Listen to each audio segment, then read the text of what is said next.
Hello friends, welcome back to Sam's kitchen. વરસાદ આવે અને મકાઈ યાદ ના આવે એવું તો બને જ નહીં, પણ આપણે નોર્મલી કુકરમાં કે તપેલામાં પાણી સાથે તો મકાઈને બાફતા જ હોઈએ છીએ, પણ એમાં કોઈ વાર પોષક તત્વો અને એની મીઠાશ જે હોય છે જતી રહે છે. પણ આજે હું તમને અલગ જ રીતથી પાણી વગર કુકરમાં મકાઈને કઈ રીતે બાફવી અને એની મીઠાશ તમને એકદમ અલગ લાગશે. તો જોઈ લઈએ આપણે. પાણી વગર જ મકાઈને બાફવા માટે અહીંયા મેં મકાઈ લઈ લીધી છે.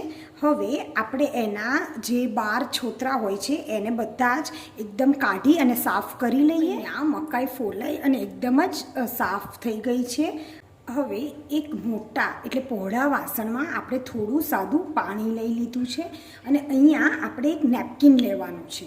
આ નેપકિન જે છે એ થોડો જાડો આપણે રાખવાનો છે. હવે આ નેપકિનને આપણે સૌથી પહેલાં આ આપણે જે પાણી જે છે એમાં એને આપણે પલાળી દઈશું. નેપકિન આપણો બધો જ પલળી જાય પછી એને નોર્મલ જ થોડું એનું પાણી નિતારી લઈશું અને એને આપણે ફરી એ જ વાસણ ઉપર આવી રીતે પહોળો કરી દઈશું. હવે આપણે જેટલી મકાઈ અહીંયા અત્યારે મેં 2 જ મકાઈ લીધી છે. આપણે જેટલી મકાઈને બાફવાની હોય તેને આપણે આખી અથવા તો અડધી, જો વધારે મકાઈ આપણે લેતા હોય તો અડધી કરી લેવાની, તો બધી જ કુકરમાં સમાઈ જાય. અને જો મોટું કુકર હોય તો વધારે મકાઈ પણ આપણે અંદર બાફી શકીએ છીએ.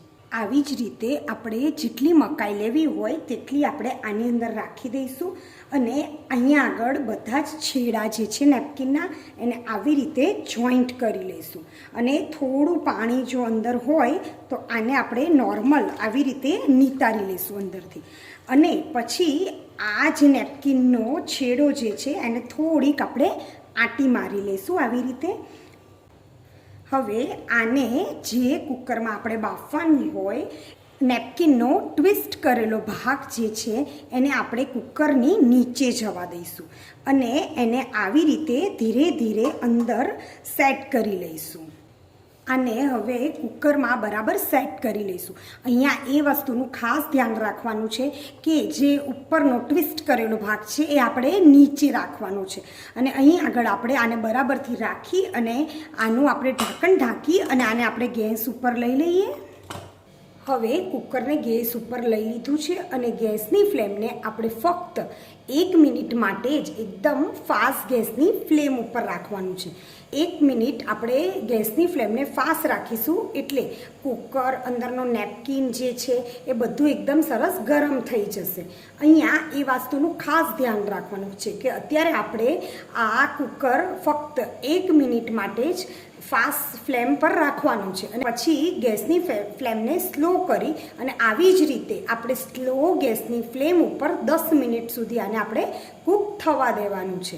હવે અહીંયા 1 મિનિટ મારી થઈ ગઈ છે અને હવે ગેસની ફ્લેમને આપણે એકદમ જ સ્લો કરી દઈશું. આપણે ફક્ત 1 જ મિનિટ રાખ્યું છે તો પણ થોડી આપણી જે અંદર હવા જે હોય એ ભરાવા માંડી છે અને આપણું કુકર પણ એકદમ ગરમ થઈ ગયું છે. હવે આપણે આને 10 મિનિટ સુધી એકદમ સ્લો ગેસની ફ્લેમ ઉપર થવા દઈએ. સ્લો ગેસની ફ્લેમ ઉપર 10 મિનિટ આપણી થઈ ગઈ છે.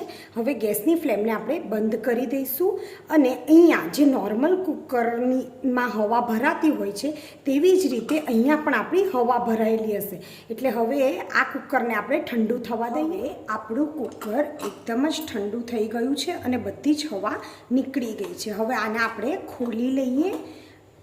અહીં આગળ અત્યારે આપણે કાઢતા પહેલાં આ નેપકિન કુકર બધું ખૂબ જ ગરમ હશે એટલે આપણે એને કોઈ ચીપિયાની મદદથી ધીરે ધીરે નેપકિનને આવી રીતે જે ટ્વિસ્ટ કરેલો ભાગ છે ત્યાંથી આપણે ઉપર લેતા જઈશું અને આને આપણે ખોલી લઈએ.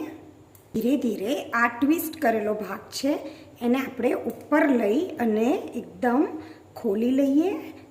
અહીંયા અત્યારે બધું જ ખૂબ જ ગરમ હશે. અહીંયા દેખાઈ રહ્યું છે કે આપણી મકાઈ જે છે એકદમ જ બફાઈ ગઈ છે. વગર પાણીએ પણ એકદમ પોષક તત્વથી ભરપૂર એવી મકાઈ રેડી થઈ ગઈ છે.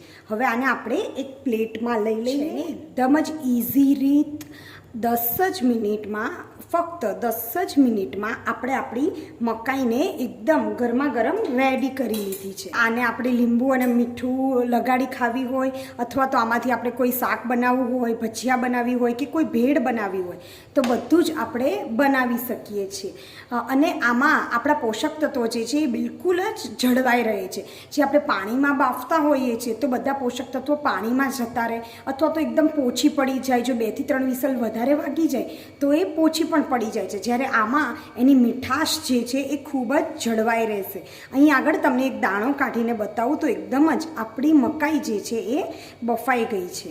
એકદમ જ ઇઝી રીતે ફક્ત 10 જ મિનિટમાં, અને એ પણ એકદમ મીઠાશથી ભરેલી અને પોષક તત્વ સાથેની મકાઈ બાફેલી એકદમ જ રેડી છે. જો મારો વિડીયો ગમ્યો હોય તો લાઇક, શેર અને સબસ્ક્રાઈબ તો જ કરજો જ, અને સાથે સાથે તમારા જેવા મિત્રોને પણ ચોક્કસથી શેર કરજો. ત્યાં સુધી બાય બાય.